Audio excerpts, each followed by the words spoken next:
নিষেধাজ্ঞা। প্রথম আলো মনি ভাই এখানটায় আছে। না না না না, এই জায়গায় আপনি আমাকে শুনতে হবে ভাইয়া। আপনার যদি প্রেস কনফারেন্স করেন প্রশ্নটা করতে দিবেন তো ফাহিম ভাইয়া, আমি করি শেষ। এটা খুবই গুরুত্বপূর্ণ। বিসিবি থেকে একটা নিউজ লিক হইলো, সেটাতে বলা হইলো যে তাকে দেশ থেকে নিষেধাজ্ঞা। বিকেলবেলা আপনারা বলছেন এরকম কোনো কিছু আপনারা জানেন না।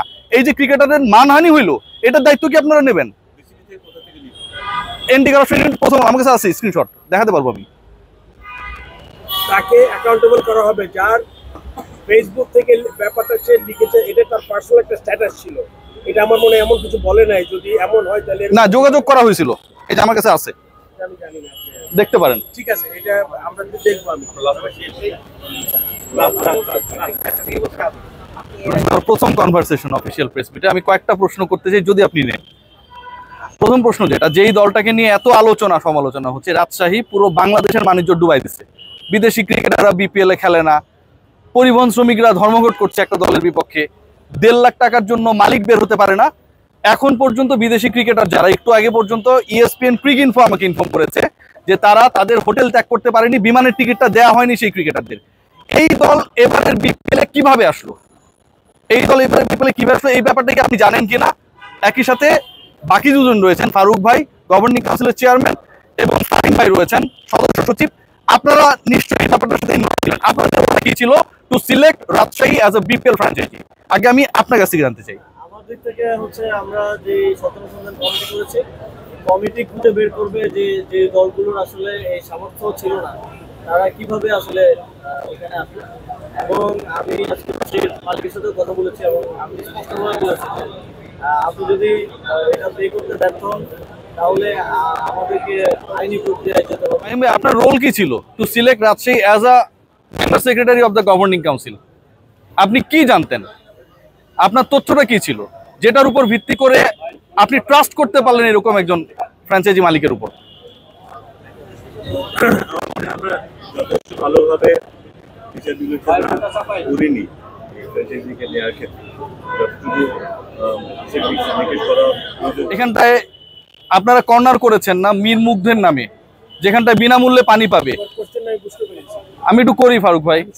জি, এখন আমার কথা শুনুন। জি, এটা জানুয়ারি মাসের আছে কত তারিখ? আজকে ফেব্রুয়ারি মাস। ফেব্রুয়ারি মাসে আজকে হলো কি 2 তারিখ, 1 তারিখ। আর ফ্র্যাঞ্চাইজিতে তার আলাপ শুরু করেছি অগাস্ট আপরাইজিং এর পরে, সেপ্টেম্বরের ফার্স্ট উইক। কিন্তু পটভূমি বলে দিয়ে সবার জন্য সুবিধা হবে। আমার কাছে প্রথম আসছে group of player headed by Tamim Iqbal, তার সাথে ছিল মুশফিক, মেরাজ।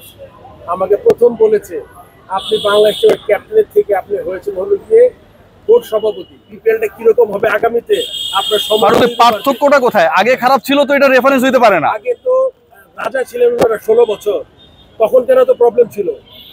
গত বছর একটা ফ্র্যাঞ্চাইজি থেকে কোনো ব্যাংক গ্যারান্টি নেয় না, একবার এবার 5টা, এবারও তো কারণ নাই। লিখেছেন একবারও? লিখেছি ফারুক ভাই। গ্যারান্টি, ব্যাংক গ্যারান্টি যে গত বছর ছিল না, একটা টিমের শুধু বরিশালে ব্যাংক গ্যারান্টি ছিল। এবার তো 6টা টিমের নাই ফারুক ভাই। গত বছর একটা টিমের ছিল না। আপনি কি কথা বোঝার চেষ্টা করেন না। আপনারা গভর্নিং কাউন্সিল কেন করেননি? এত লেট কেন করেছেন? গভর্নিং কাউন্সিল করেছি আমরা, পরে করেছেন। আপনি জানেন আমাদের এখন কতজন ডিরেক্টর? আপনি জানেন প্রেসিডেন্ট ছাড়া 9 জন 10 জন। আপনি জানেন এক একজনের কয়টা করে কমিটি? আপনি জানেন? 3টা 4টা করে। তাহলে আপনার তো বুঝতে হবে যে উপদেষ্টা তো নিজে অনেকগুলো মন্ত্রণালয় সামলায় ফারুক ভাই, পুরো বাংলাদেশ সামলাইতেছে। কারোর সাথে আপনি এরকম কম্পেয়ার করেন না। তার ক্যাপাবিলিটি আমার থেকে বেশি, আমার ক্যাপাবিলিটি কম। বাংলাদেশ ক্রিকেট বোর্ড সবসময় সমাধান খুঁজে কমিটি করে দেওয়ার মাধ্যমে। এই যে বিপিএল এত অব্যবস্থাপনা হয়েছে, অনিয়ম হয়েছে, কমিটি করা হয়েছে যেন সব সমস্যার সমাধান। আপনারা বিশ্বাস করবেন কি করবেন না, একটা কমিটি করা হয়েছে বিপিএল ম্যানেজমেন্ট কমিটি, যে কমিটির কনভেনার আমার ভাই আকরাম খান। আমার আপন ভাই না, আমার খুব প্রিয় মানুষ, সেই অর্থে ভাই। সেই আকরাম খানের যে কমিটিটা করা হয়েছে, সেই কমিটি তার কমিটির সদস্যদের সাথে এখন পর্যন্ত 2টা মিটিং করতে পারেনি, একটাও পারেনি আমি যতটুকু জানি। বিপিএল শেষ হয়ে যাচ্ছে আর মাত্র বাকি 3-4টা ম্যাচ। সেই অবস্থায় যখন এরকম একটা সিচুয়েশন হয়, সেই অবস্থায় যখন সেই কমিটি করা হয়, কমিটির কোনো বৈঠক হয় না, তখন এটার দায় কে নেবে? সকালবেলা বাংলাদেশ ক্রিকেট বোর্ড থেকে নিউজ লিক হয়। আজকে আমাকে সেই প্রশ্নটা করতে গিয়ে বারবার বাধার সম্মুখীন হতে হয়েছে। সংবাদ সম্মেলন মানে আপনি প্রশ্ন করতে পারেন, আমি করেছি শেষ পর্যন্ত। এবং সেই নিউজ লিক হবার পরে একরকম রিপোর্ট হয়, স্বাভাবিকভাবেই যে খবরটা জানানো হয় বিসিবির কোনো একটা অংশ থেকে, সেই রিপোর্ট তো সেরকম হওয়ারই কথা। আবার বিকেলবেলা বাংলাদেশ ক্রিকেট বোর্ড অন্যরকম একটা প্রেস রিলিজ দেয়। বাংলাদেশ ক্রিকেট বোর্ড এখানটায় যেন দায় সেরে ফেলে, বাংলাদেশ ক্রিকেট বোর্ড এখানটায় যেন স্বচ্ছ হয়ে যায়। কিন্তু যেই ক্রিকেটারের নাম উল্লেখ করা হয়েছিল, সে যেই হোক না কেন, সে খারাপ হোক, ভালো হোক, কালো হোক, ফর্সা হোক, সেটাই হোক না কেন, বাংলাদেশ ক্রিকেট বোর্ড কি সেটা পারে?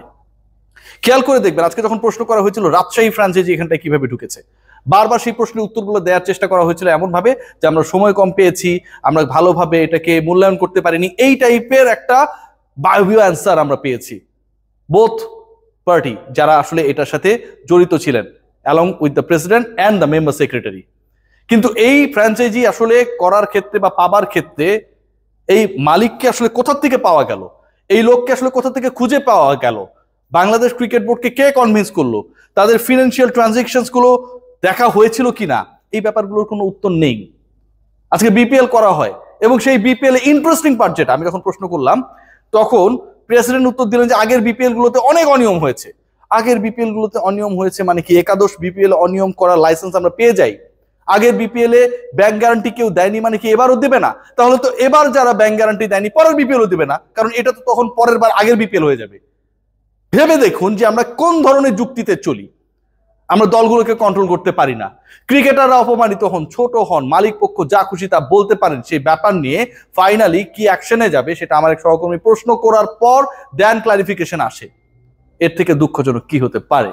এভাবেই চলছে আমাদের ক্রিকেট, এভাবেই চলছে আমাদের বিপিএল। ফিক্সিং ইস্যুগুলো নিয়ে নতুন করে কমিটি করা হয়েছে, সেই কমিটি যদি ওই বিপিএল ম্যানেজমেন্ট কমিটির মতো হয়, সেখানটাও যদি বিতর্কিত লোকজন ঢুকে যায়, এটাকে আমরা দেখেছি যে কমিটি করা হয়েছিল বিপিএল ম্যানেজমেন্ট কমিটি, আগের আসরে ডিউস রেখে গেছেন এরকম ব্যক্তি, ডিফল্টার এরকম ব্যক্তি, যে ব্যক্তি আবার কোনো একটা পার্টিকুলার ফ্র্যাঞ্চাইজিতে কোনো একটা পার্টিকুলার দলে ইনভেস্ট করেছেন, যেখানটায় কনফ্লিক্ট অফ ইন্টারেস্ট রয়েছে, সেই সমস্ত ব্যক্তিকে নিয়ে কমিটি করা হয়।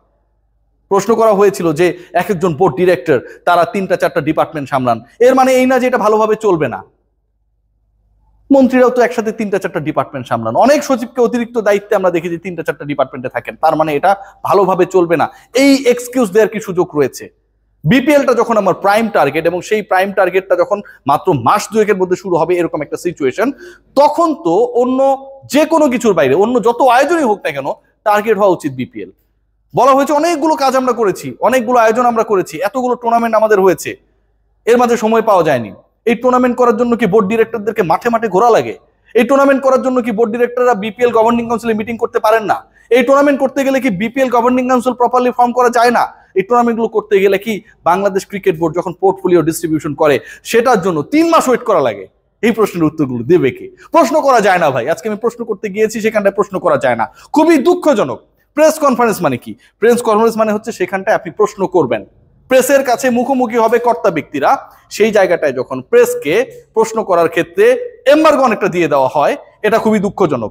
যে সংবাদ সম্মেলন শুরু হওয়ার কথা ছিল সন্ধ্যা 7:30টায়, রাত 7:30টায়, 8:30টায়, সেখানটায় 1 ঘন্টা দাঁড়িয়ে থাকার পর যখন সাংবাদিকদেরকে শুনতে হয় যে এতগুলো প্রশ্ন করা যাবে না, এই দায়টা কি সাংবাদিকদের? আপনারা লেট করে এসেছেন, আমরা প্রশ্ন করতে পারবো না, কারণ তাড়াতাড়ি আপনাদের বাসায় যেতে হবে। খুবই দারুণ বিপিএল হচ্ছে এবং এই বিপিএল আমরা দেখছি এখানটায় অনেক বুলি, অনেক কথা, অনেক অনুপ্রেরণামূলক স্লোগান, কিন্তু এন্ড অফ দ্য ডে বাংলাদেশের ক্রিকেট নিয়ে কে কতটুকু ফ্রম হার্ট ভাবে সেটা দেখার ব্যাপার। সবাই ভালো থাকবেন।